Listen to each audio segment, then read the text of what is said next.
O agro não para. Oferecimento Trato Negócios. 62-3602-2300. Está começando mais uma edição com o programa O Agro Não Para, com entrevistas exclusivas e a opinião dos especialistas nos diferentes campos da agronomia e do agronegócio. Se você quiser conhecer mais um pouco do meu trabalho, e acesse minhas redes sociais, Professor Vinícius Agro. E por lá você pode mandar dúvidas, sugestões daquilo que você quer aqui no programa, ou então, se preferir, pode entrar em contato com a produção pelo telefone 64 99 888 4400. Então, hoje nós estamos aqui em mais um episódio do Professor Vinícius Agro, com o nosso amigo aqui, Gustavo, né, Gustavo? Gustavo, você é pesquisador lá da SoloBio. Eu queria que você apresentasse aí para os nossos telespectadores, principalmente, o que você desempenha lá na SoloBio, Gustavo. E é uma grande satisfação estar com você aqui hoje. Então, muito obrigado pelo convite, então, professor Vinícius. Bom, meu nome é Gustavo Henrique dos Santos, sou engenheiro agrônomo, formado pela Universidade Federal de Santa Maria, Rio Grande do Sul. Também faço mestrado em produção vegetal aqui pela Universidade Federal de Jataí, né? E, além disso, sou pesquisador, né, dentro da SoloBio, sou analista de pesquisa lá, já fazem 2 anos e 6 meses, né, focado então na pesquisa com bioinsumos, né, no vasto portfólio que tem a SoloBio atualmente, né. Então fico aqui em Jataí, na nossa estação de pesquisa, nosso centro, fazendo todos os trabalhos aí de validação dos bioinsumos, e então tendo um posicionamento técnico aí para a equipe de campo, né, e também dando dados aí da pesquisa aos nossos clientes, né? E o seguinte, pessoal, não deixe de acompanhar, né, Gustavo? O nosso canal, a nossa entrevista é toda sexta-feira às 19 horas. Aí vem aquela questão, Gustavo, se perdeu a entrevista, não tem problema não. Você vai lá, www.sucesso.nocampo.com.br, lá em cima tá o ícone do canal Solo Fértil, então vocês podem acessar, que a nossa entrevista ela vai ficar ao vivo aí todas as sextas-feiras às 19, ou então pelo canal Solo Fértil, ou então pela TV parabólica 348.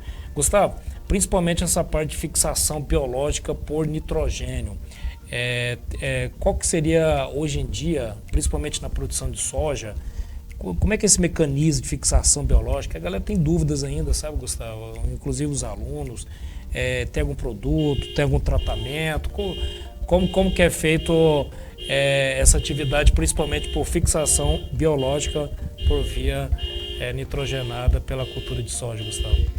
Então, falando de uma forma simplista, a fixação biológica de nitrogênio basicamente é a forma como a soja obtém o nitrogênio que ela precisa por meio de uma associação, né, uma simbiose com uma bactéria do solo, né? E a gente faz um auxílio, né, nesse sentido de inocular essa bactéria junto à semente, né, junto ao solo, para que se tenha esse processo de uma forma efetiva, e aí você não precisa nenhum tipo de adubo com nitrogênio na cultura da soja, né?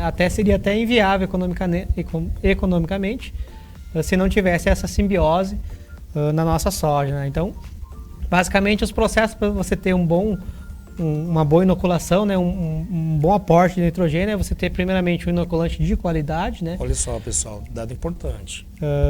De uma empresa idônea, né, fazer toda a parte de testagem, né, dos inoculantes, né? Vai ter as cepas lá descritas do micro-organismo, né, basicamente o Bradyrhizobio japônico, né, tem 2 cepas principais de qualidade, e existem várias formas de você fazer essa inoculação, né? A gente tem a inoculação direto na semente, via tratamento aí, pode ser o tratamento industrial ou até mesmo na fazenda, né?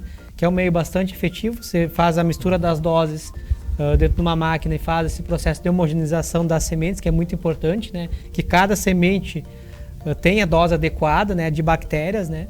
Para que se tenha uma boa nodulação, né? E você pode também fazer isso no suco de semeadura com equipamentos de pulverização.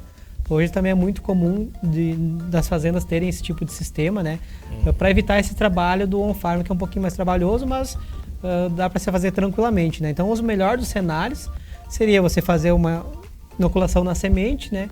E fazer complementar no suco, né? O melhor dos cenários. Às vezes não é possível devido à logística. E caso Se note que não se tem uma boa nodulação, quer fazer mais um reforço ainda, pode-se fazer via pulverização foliar, ali no estágio V2 a V4 da soja, com detalhe que tem que ser feito aí num horário mais, temperatura mais amena, por volta aí do final da tarde, aí, de preferencialmente antes de uma chuva, assim, porque essa bactéria tem que chegar no solo, nas raízes, né? Então tem esses detalhes aí, né? Além disso, os inoculantes, por ter essas bactérias vivas, eles têm que ser conservados aí numa temperatura adequada, né? Eles não podem estar expostos a raios solares, a não ser na hora que você vai preparar e logo aplicar, né? A fazer inoculação da semente, ela tem que ser plantada no mesmo dia ou até um dia depois, e não pode passar muito tempo, porque a partir do momento que ela sai ali daquele local que ela está aí conservada com estabilizante, né? Ela sofre aí alguns estresses e acaba abaixando aquela população que tem dentro daquele líquido ou daquela turfa, e você acaba perdendo eficiência. Então tem alguns cuidados, né, nessa inoculação. Tem a questão também de mistura com os produtos químicos, né? Geralmente se recomenda que se faça o tratamento químico de fungicidas e inseticidas antes de fazer essa inoculação, justamente para ajudar, né, a bactéria a sobreviver o máximo de unidades formadoras de colônia dela, que chegue então no solo e possa ser depois ocorrer o processo de infecção e aí formar o nódulo, que é onde vai se ter todo esse processo de fixação do nitrogênio, né? Outro ponto importante, né, complementar a tudo isso, né, além dessa parte da inoculação em si, é trabalhar aí com o níquel, o cobalto e o molibdênio, que são 3 nutrientes aí que sem eles a parte de fixação fica um pouco prejudicada. Então, se possível, colocar isso via semente, né, ou até mesmo uma pulverização foliar também, é bem interessante, né? E se tiver níveis muito baixos aí no solo, você vai acabar não tendo tanta eficiência como se você acrescentasse. É um custo relativamente muito barato aí, e que você pode aumentar a eficiência de uma forma muito, muito grande. E o que é adequado é, como o Gustavo colocou muito bem, né, Gustavo? Esse aspecto nutricional, que o nitrogênio é um macronutriente. Quando analisa principalmente aí o aspecto da física do solo, como várias pessoas me fazem a dúvida do seguinte, Gustavo. Não, mas eu tenho, professor, aqui uma textura arenosa, então tem muita incidência de nematóides, Gustavo. Então antigamente adotava-se muito produto químico. Hoje tem produtos biológicos, Gustavo, que são bem assertivos, que talvez tenham uma eficiência até mais elevada do que, por exemplo, o químico, ou então, como você colocou, tem que ter essa consorciação. Como é que é esse processo, Gustavo? A questão dos nematóides ela é bem emblemática, né? Depois da inoculação, eu acredito que dos nematóides é um segundo caso aí que está tendo bastante sucesso, porque a gente tem diversas espécies aí de nematóides, tem nematóide de galha, tem patilencos, enfim, uma gama muito reconhecer, né? Muito grande, né? Isso é importante a gente saber não só a quantidade, como também, né, identificar aí reboleiras, onde que tem mais, tem menos, e tem todos esses detalhes, né? E o manejo de nematóides, no geral, a gente tem produtos químicos, né? E o que a gente tem notado a nível de campo aí é que eles têm uma boa eficiência, só que eles têm um efeito mais de choque, né? Aquele efeito inicial, eles diminuem muito o nematóide no início, né? Só que eles não têm um residual ao longo do tempo da cultura. Então, às vezes, você faz um controle bom ali no início e do meio para o final da cultura já tem nematóides, eles acabam tendo danos ou até antes, dependendo aí da situação, né? Então, os biológicos vêm para agregar nesse manejo, trazendo o residual mais para o químico, né? E às vezes, se não for tão grave essa questão do nematóide na área, você consegue, trabalhando com biológicos, ter uma eficiência boa aí e acabar ajudando aí. A gente tem diversas espécies de bactérias que ajudam, né? O gênero Bacillus aí é bem difundido, né? Ele tem o bom do biológico, ele tem diversas frentes de atuação, ele pode induzir a resistência da planta, né? Que seria aquela defesa que a planta tem dentro de si, já induzindo. Eles criam biofilmes nas raízes, na qual o nematóide não consegue encontrar a raiz, o nematóide encontra a raiz por sinais químicos e tendo biofilme acaba inibindo um pouco esses sinais, né?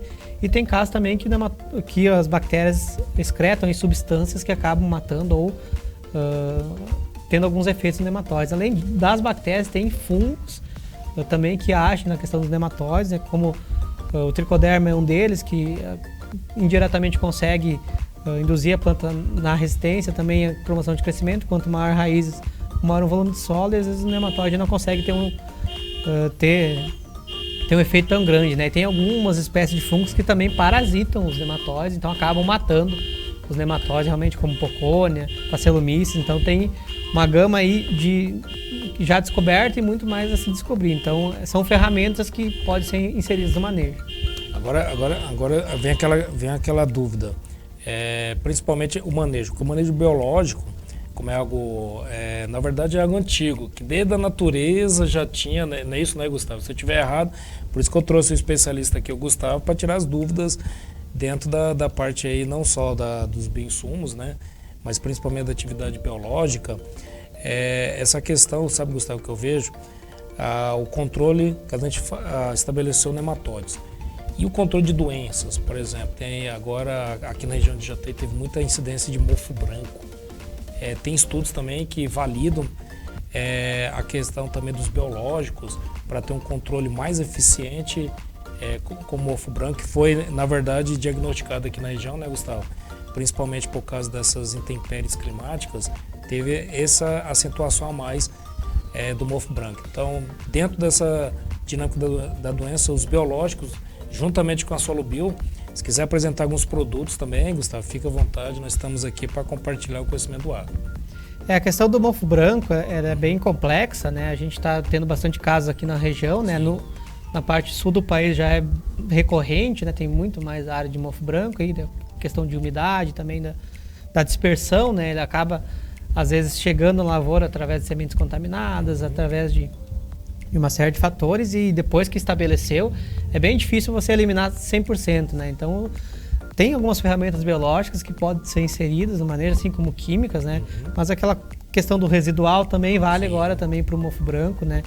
E também trabalhando com a questão dos bacilos, é um gênero que tem algum certo efeito, né? Diversos produtos aí de diversas empresas já estão posicionando os bacilos nesse sentido, né? E o tricoderma também acaba ajudando nessa questão do mofo branco, né? E a depender também, da mesma forma que o nematóide, dependendo do estágio e da severidade que está atacando, né? Vai ter que trabalhar com ferramentas químicas e biológicas, né? Talvez, se for um caso mais leve, somente a questão dos biológicos consegue segurar, né? Lembrando que a gente tem que dar as condições para o biológico funcionar, né? Tem detalhes interessantes, né? Principalmente compatibilidade de produtos, né? Com químicos, alguns são compatíveis, alguns não são compatíveis. Então, precisa verificar com a empresa se é compatível aquela mistura que você quer fazer. E geralmente, aplicações com biológicos precisam ser posicionadas nas horas mais frescas do dia, não ter tanta luminosidade, né? Que o ser vivo ali é sensível à radiação ultravioleta, então às vezes aquela aplicação mais do meio-dia ele já não vai muito bem. Alguns, como fungos, preferem um ambiente com maior umidade, então se não estiver ali passando por um veranico, talvez não vai ter o efeito desejado, né? Então, a questão do armazenamento também, como eu já comentei, então é uma série de fatores. O biológico funciona dado ao fato que se dê em condições, assim como vale para o químico também, né? Sim. E muita coisa, a gente está descobrindo ainda a questão de aplicação dos biológicos, de como fazer ou como fazer melhor, né? Questão de tecnologia de aplicação, vazão, tipo de ponta, isso tudo a gente tem muito validado já para o químico. E para o biológico ainda não estão se estudando algumas questões aí para ver como se posiciona, mas se o produtor estiver disposto a trabalhar com biológico, né, que tem os seus detalhes, acredito que vai ter sucesso e é uma ferramenta muito interessante para ser inserida no meio do manejo, né, que tudo é dentro de um manejo, tem que ser pensado numa visão macro, né, aí, desde pessoal, a questão de nutrição, desde a inoculação, controle de nematóides, tudo é todo um conjunto de técnicas, né, e o mofo branco é um caso aí que já tem bastante pesquisa aí de diversas empresas aí já posicionando, né. Algumas outras doenças aí que a gente está testando também é contra as doenças de final de ciclo, né? Mancha-alvo, septória, enfim, todas essas mais as chamadas DFCs, né? Que se nota ainda um efeito, né? A gente está estudando melhor como posicionar geralmente para essas doenças você tem que entrar antes e um número maior de aplicações do biológico, né? As interações com químicos, né? Associando as duas. Também a gente tem testado e tem tido os resultados, né? Eles funcionam, claro, dependendo aí da forma que foi aplicado, da dose, do momento da aplicação principalmente. Então tem esse trabalho nesse sentido. A ferrugem asiática também se trabalhou Só que como é uma doença mais agressiva, ela é mais difícil, né? Eu acredito que tem como se trabalhar com o manejo preventivo dela, você conseguir ter às vezes diminuir uma aplicação de químico ou trabalhar em conjunto para ter um efeito sinérgico dos dois. É possível também, mas ainda precisa um pouco mais de estudos. A gente vem posicionando isso a campo, tem resultados legais, só depende muito também da intensidade que essa doença está chegando no campo, né? Às vezes uma intensidade mais leve, um plantio feito na época correta, um cultivar precoce, levando aí, a gente trabalha lá na pesquisa com manejo 100% biológico e conseguiu ter ainda uma boa produtividade superior aí ao controle, né? Mas isso a nível de campo a gente ainda tem uma cautela, ainda precisamos de mais estudos para posicionar isso mais assertivamente.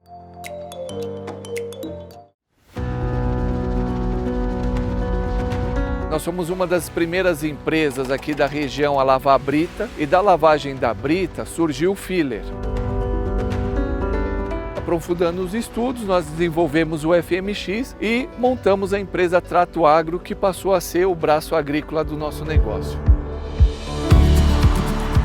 É diferente dos adubos químicos, que acabam matando esses micro-organismos que são tão fundamentais para nós, seres humanos, quanto para a planta. A gente consegue quantificar, né, quanto que a gente vai colocar de material e se vai ser voltado para complementar a nutrição ou será voltado para a fonte nutricional. O FMX tem sucesso nas mais diferentes tipos de agricultura. Vê a diferença no lugar que colocou e aonde não colocou. A qualidade final é muito boa, principalmente na questão de sanidade que a gente vê. As pragas foram menos agressivas. A planta fica mais viçosa. Estou feliz, estou satisfeito, cumpri o objetivo que eu pensei. A gente nunca teve uma multa ambiental, sempre foi parceiro da comunidade. Eu acredito que é o futuro, mas já é o presente também, né? Pode ir, isso aí é um caminho sem volta. Cada vez mais vida, mais sustentabilidade, a terra mais ativa sempre.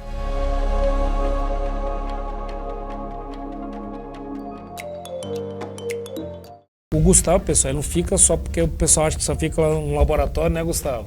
O Gustavo vai no campo, ele vai ali experienciar como é que está aquela unidade, aquela gleba agrícola. E pelo que você nota, Gustavo, ainda carece muito ainda de informações ainda, não é isso? Né? E a galera que tem essa dúvida da atividade biológica, não só com produtos, mas também com toda a formação do solo em si, da planta, como que ela tem que procurar essa dificuldade, Gustavo, que tem?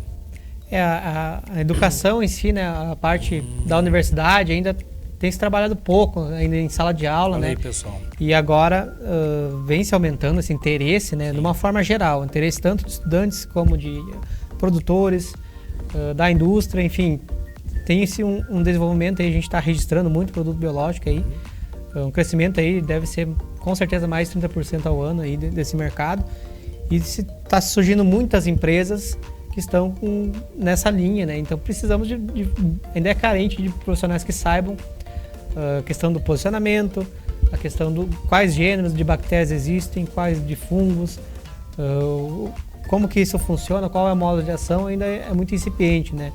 Eu mesmo na minha formação, a gente teve as aulas lá, mas nas matérias, e depois ainda não se tinha esse boom de informação e ainda tinha muita coisa para descobrir e ainda se tem muita coisa, né? Então, minha sugestão para todos os profissionais é que olhem com carinho esse manejo e estudem realmente aí os gêneros. A teoria, viu? De bactérias, estuda lá o que é um bacilo subtilis, o que é um amilolequefaces, como que ele funciona. A gente tem material, né? Tem estudo aí. Não é uma coisa nova, o biológico. Sim.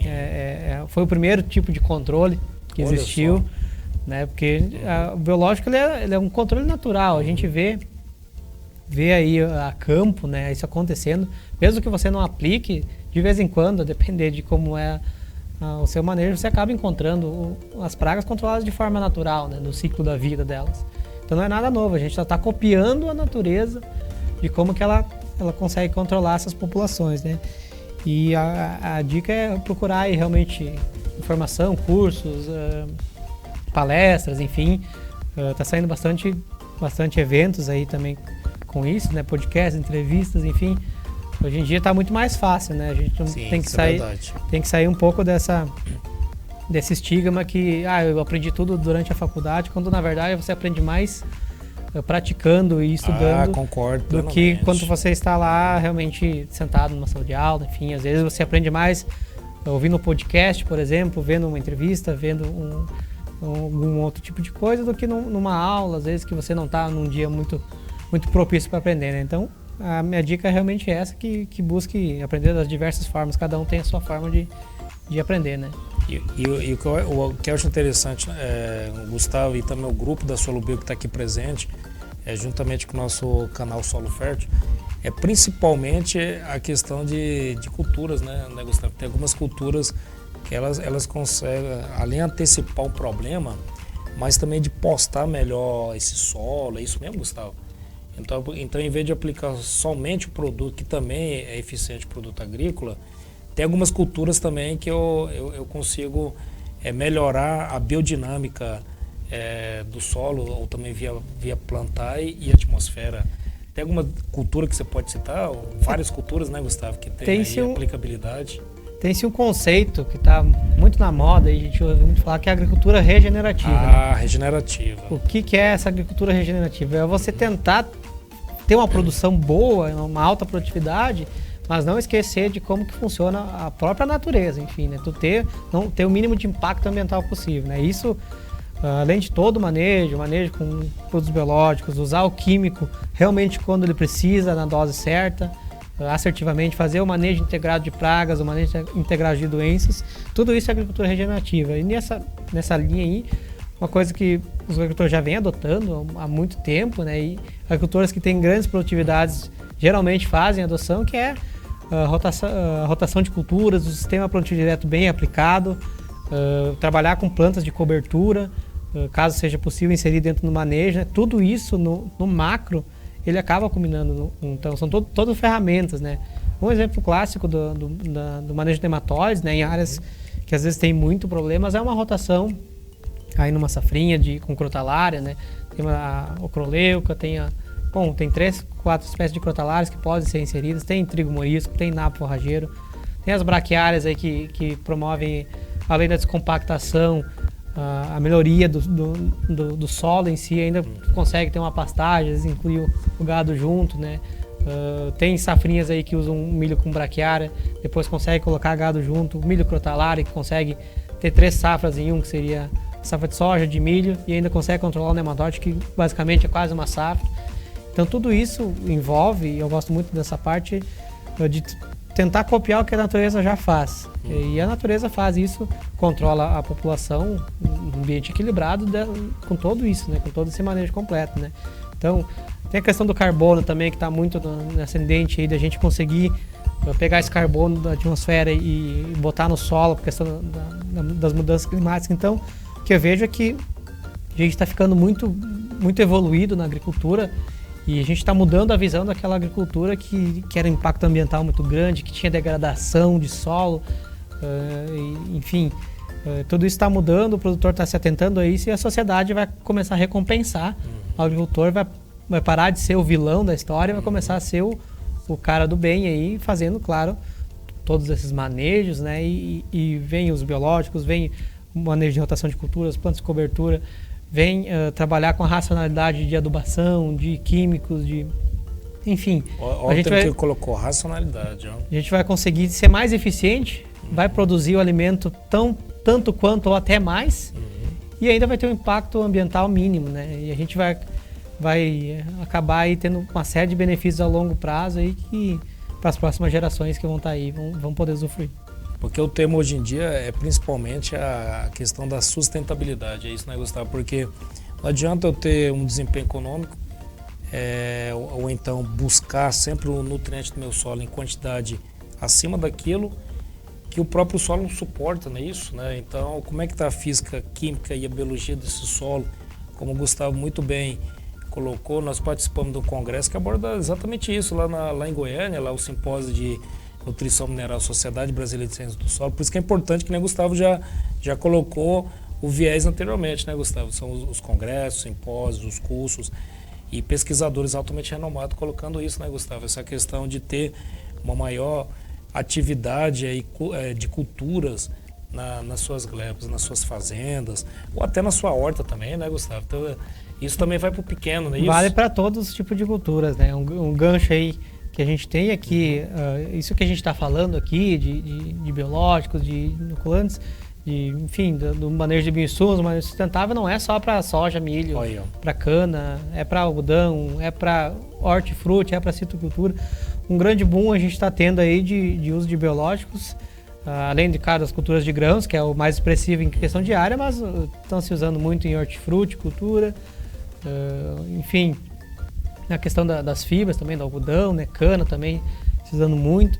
Então não está restrito só a questão dos grãos, não é uma fase.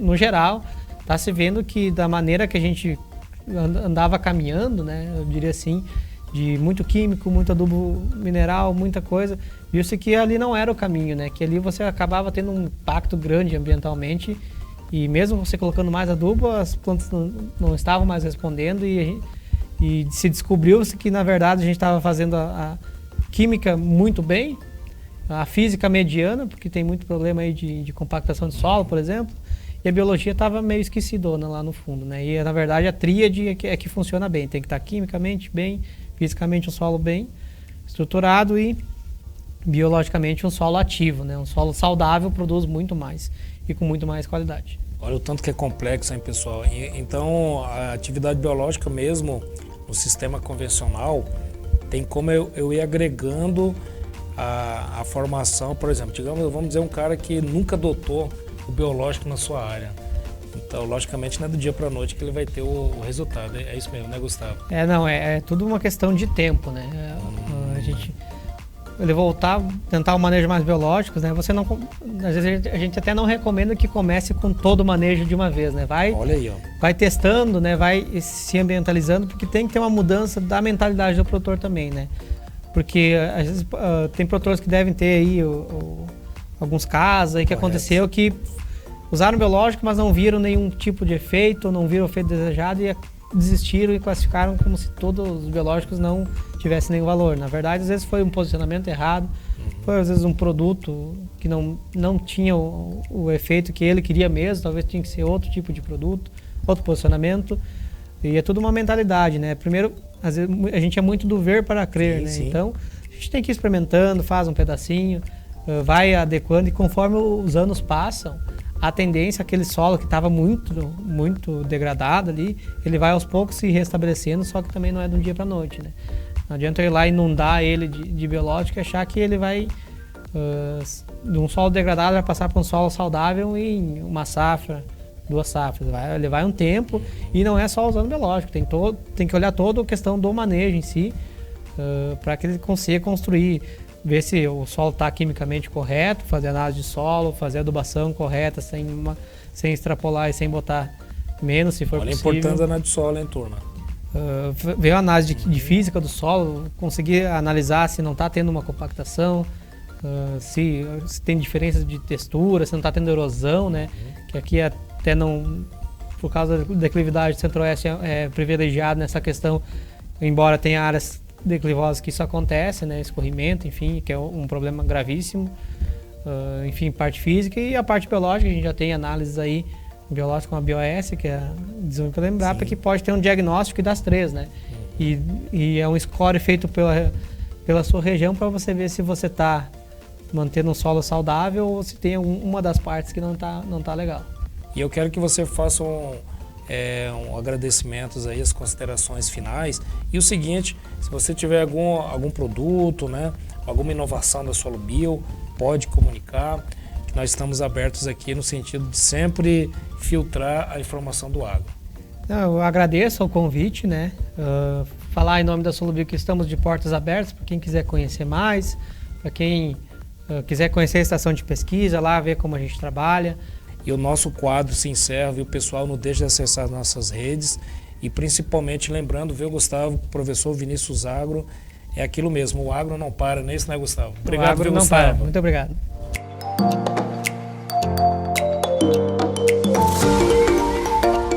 O Agro Não Para. Oferecimento Trato Negócios. 62 3602 2300.